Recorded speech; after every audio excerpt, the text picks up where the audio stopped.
2 gånger om året förvandlas himlen över Israel till en transportsträcka för över 500 miljoner flyttfåglar. De flyger söderut mot Afrika under hösten och återvänder till Europa för att häcka när våren kommer. Det viktigaste av Israels många ornitologiska centra är det i Laron.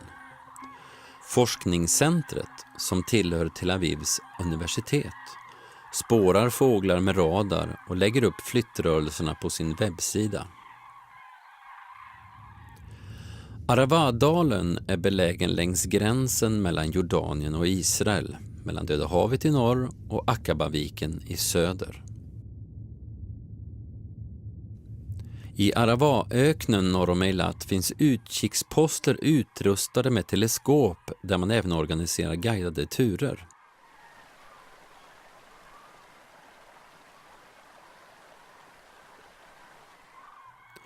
Till området kommer fågelskådare, entusiastiska amatörer, fotografer och experter från hela världen för att studera fåglarnas flytt.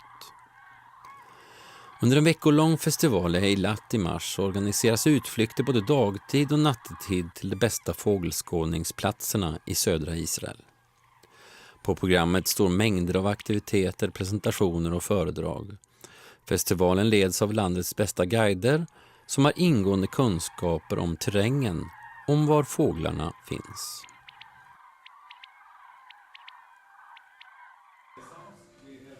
I kibbutz Lutan, 5 mil norr om Eilat, håller man med Keren Kayemets hjälp på att bygga en utsiktsplats för turister som är intresserade av fågelskådning.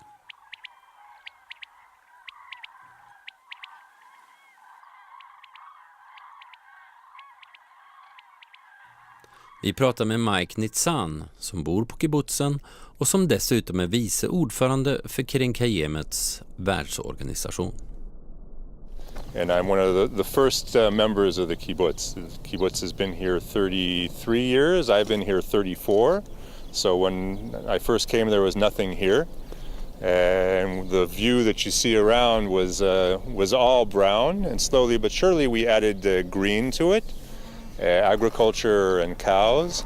And in the later years, since our involvement with the Keren Kayemet, we've been involved with more sustainable projects, environmentally friendly projects, and one of them is the bird watching project. And so we're standing in what one day will become a lake that will be like a magnet to draw the birds here, that between the end of February and the beginning of May, 500 million birds come from Africa and return to Europe. This is a major flyway.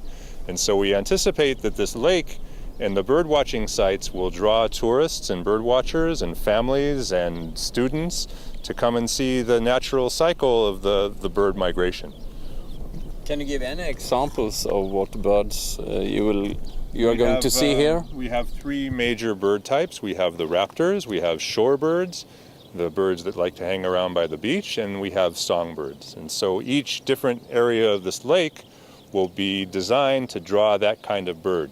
The raptors and the eagles and those kinds of birds like a more open area, so that will be here, and there'll be an island right over there. And further down where it's shallower, the shorebirds will come, and in the middle there'll be a lot of shrubbery for the songbirds to hide. So there'll be honey buzzards, there'll be shorebirds, there'll be finches, there'll be swallows, bee eaters, very colorful pageant of European bee eaters, which don't make the farmers very happy because they eat the bees on their way back. But it's a show of over 170 different species of birds, 500 million in the space of a number of months.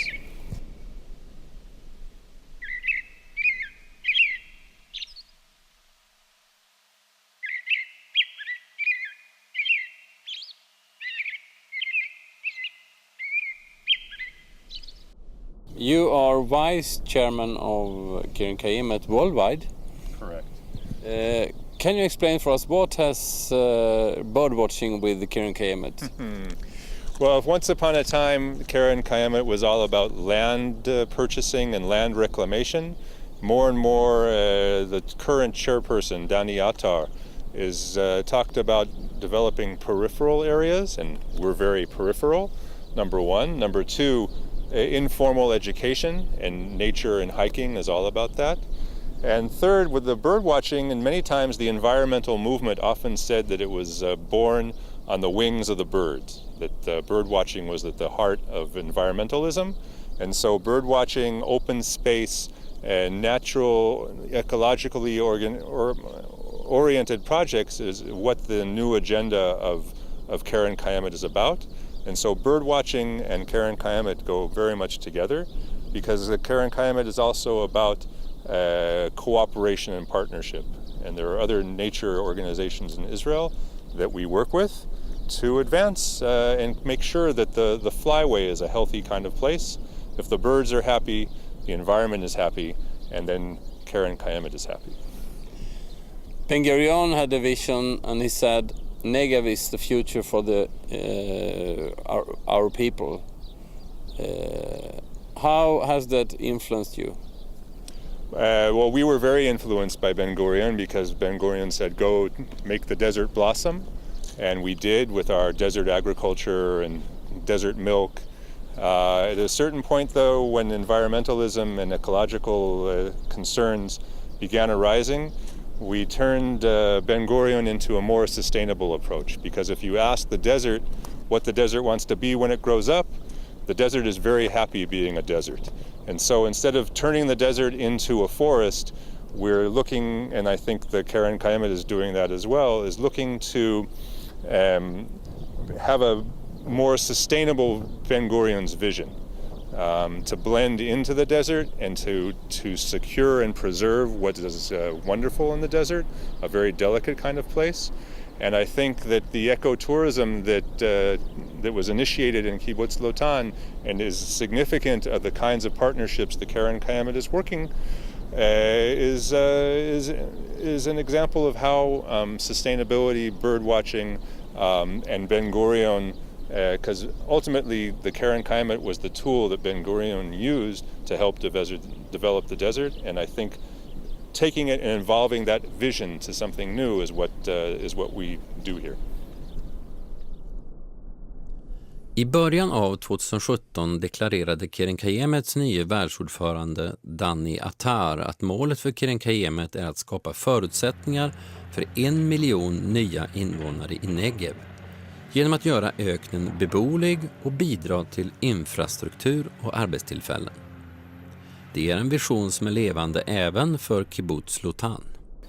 I think it's just yesterday there was a meeting in the local government here talking about how our current population in this area is about 4,500 people, how in 15 years from now we want to triple the population. Okay? So that's the kind of time framework that the area can sustainably, we talked about Ben-Gurion's vision and sustainability, how the sustainable vision for tripling the population can happen. I think that not only agriculture, but when we talk about our area, I can just talk about here and how we can implement Danny's plan, is that if we have turned some of our agricultural fields not only raising onions and peppers, but raising electricity and turning the fields into solar power fields, you have to find a vocational basis to support those people, and that when we evolve an economic model to be able to absorb those people in services, in high-tech industry, in renewable energy, in ecotourism, then you have to house those people as well. And one of the plans that the Karen Kayemet is doing is helping to build housing infrastructure in this area, which I also believe we will do in the rest of the Negev, to provide the services, the vocations, and the infrastructure to absorb those people.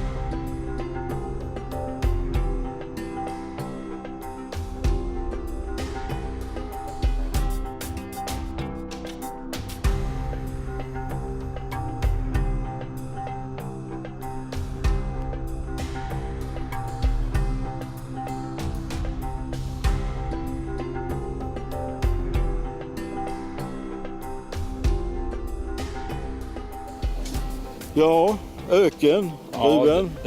Alltså det här är det man odlar i, så att säga. Ja. Så att det är märkligt att man kan hitta näring och framförallt vatten i den här sandjorden. Vatten är ju förutsättningen, eller hur? Så att man måste bygga en infrastruktur för att det ska finnas vatten och man ska kunna odla något överhuvudtaget. Precis. Och här finns det då oliver. Ja, här finns det oliver. Man kan ju se här hur de börjar utvecklas här, de oliverna. Det är alldeles i början. Och skörden sker på hösten, oktober, november.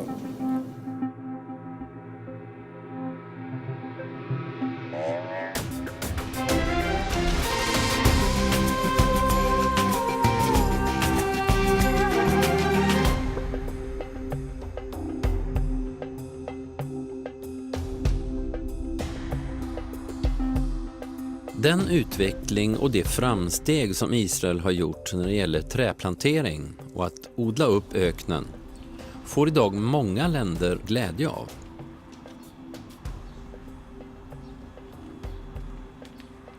ICAT, Arava International Center for Agriculture Training, är ett utbildningscentrum som etablerades på 90-talet i samhället Sapir med stöd från Israels utrikesdepartement och jordbruksdepartement.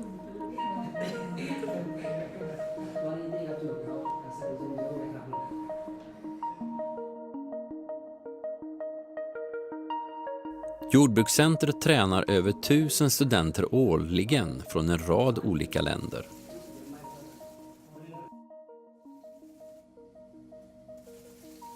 Den ledande principen är att lära genom att göra. Kombinationen av praktisk träning på en modern och utvecklad jordbruksfarm tillsammans med teoretiska studier, professionell vägledning och guidning i området har gjort utbildningen populär.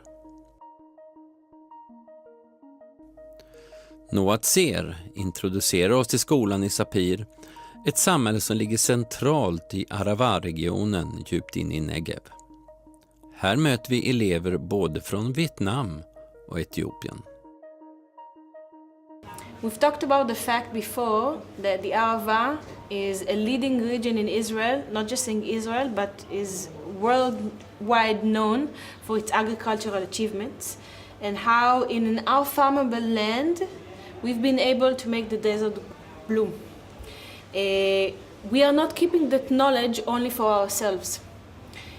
For more than 20 years, we invite students from developing countries, maybe mainly in Asia and in Africa, in order to come here to the Arava for a special program, which is called ACAT.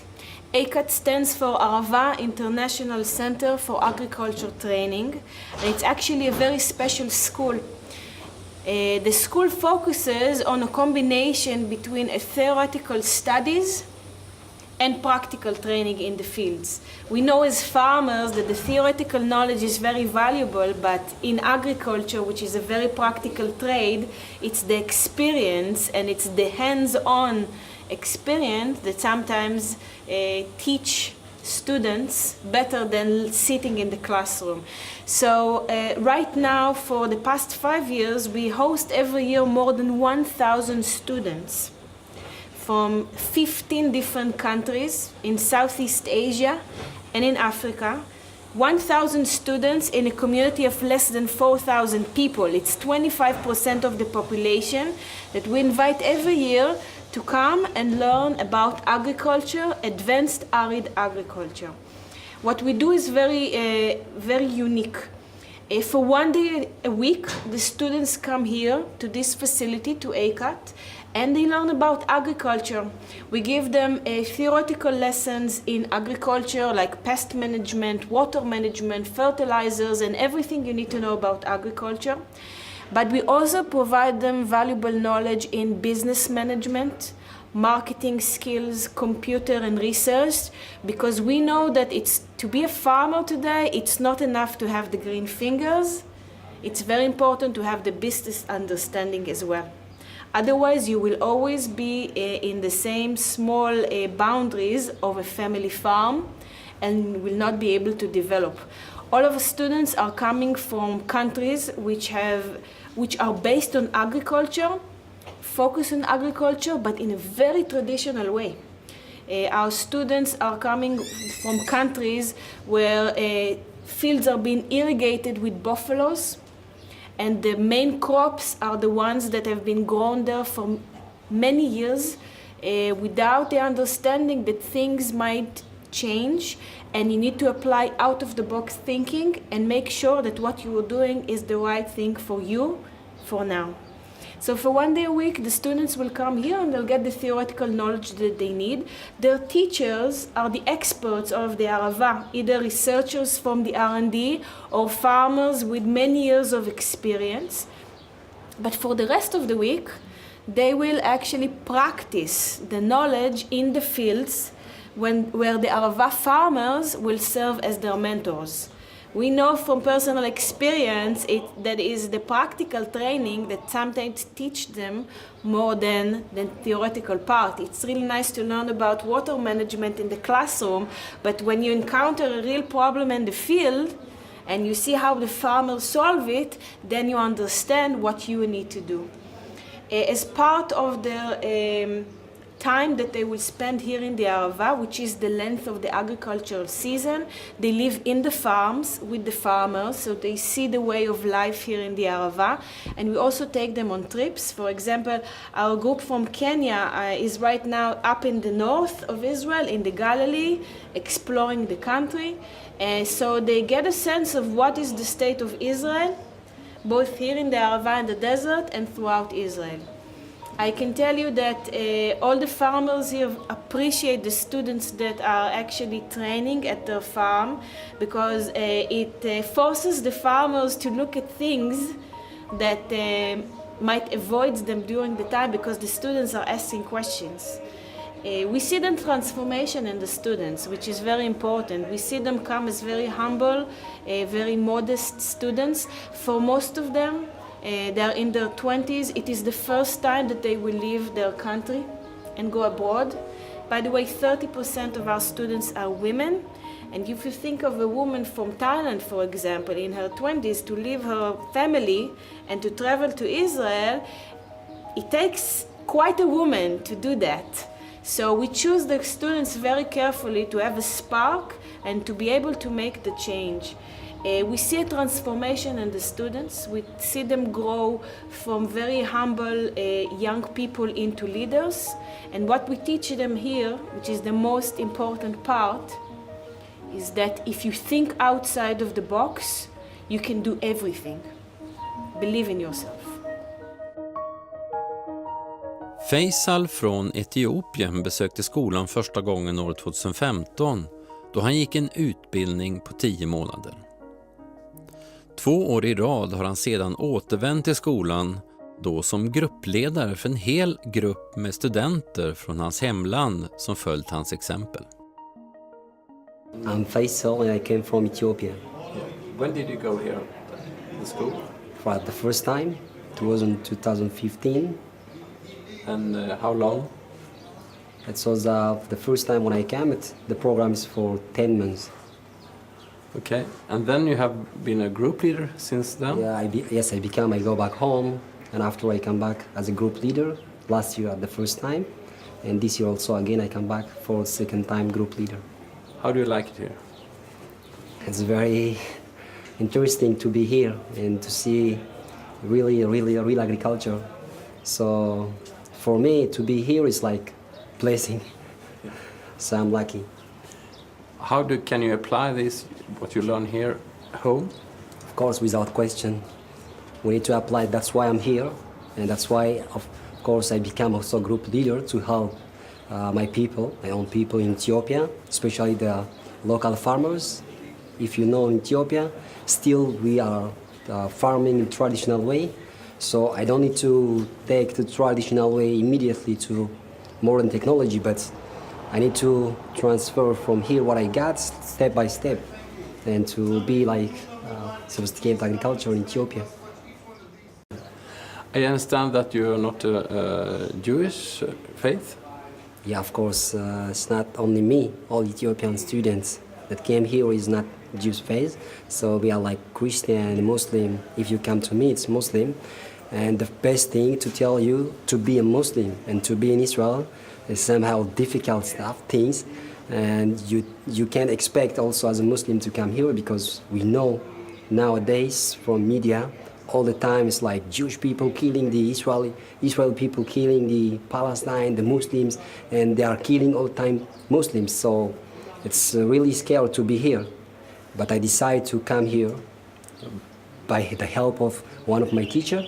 He's Muslim also. He told me, all the time remember it, he told me, go there and see with your own eyes things, then come back.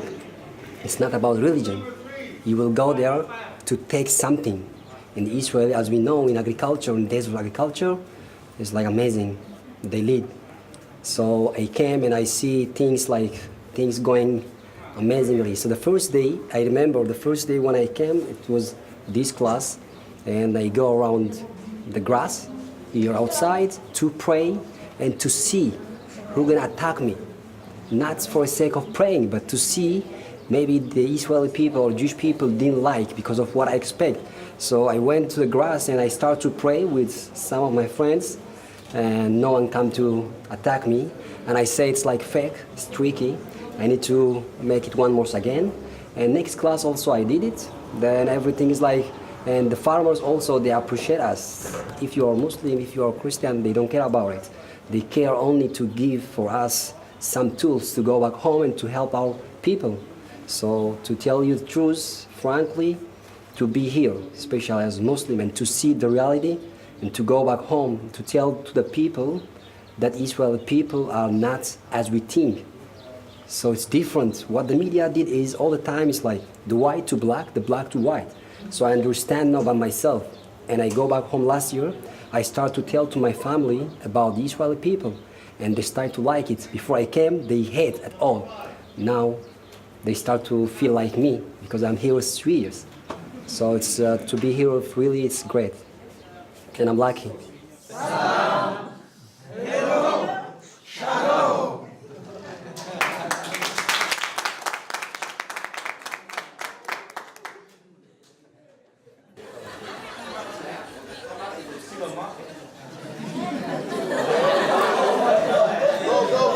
Go. We don't have much time. Finish. Còn đây là bán của chợ, trực tiếp bán của chợ, bán một gian hàng nhỏ của chợ. This company Vang Phước have a small mall in the market. Thank you. Group number 4. Thank you. Very. Nhóm số 4. Hey, now I would like to introduce you some company in Vietnam. The first one belongs to the group supplement. It have Agropaco will produce for the farmer the seed, and Syngenta is a company very famous about produce supply for the farmer about medical for agriculture like plant protection. And the second one belongs to the group of producer. He is very famous in Vietnam, and you can see it everywhere. Thank you.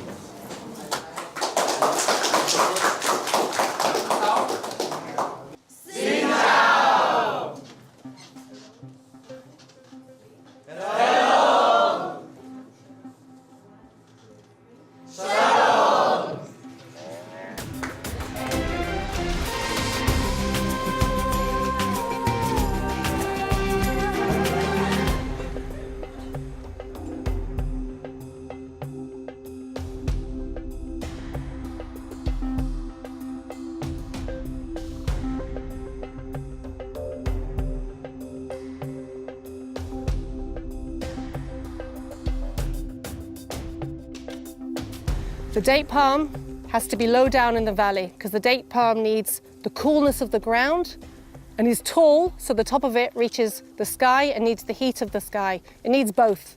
It needs the heat and the coolness. However, the date palm in the scriptures, in the book of Psalms, is compared, as you can hear, the righteous bloom like a date palm. They thrive like a cedar in Lebanon. The righteous is compared to a date palm because the righteous person, a learned person, a good person, has his roots amongst the people, down with the everyday people, but he needs his head up high in order to study and to be able to absorb the higher studies. The dates will only be ripe in September time, and you have to keep coming back. Come back in July for the figs, August for the grapes, September for the dates, October for the pomegranates, November for the olives. We don't have everything offered to us on one plate here. Everything is a slow process where we have to wait and pray for the rain and hope that everything goes into fruit, and then we can enjoy eating it in its season.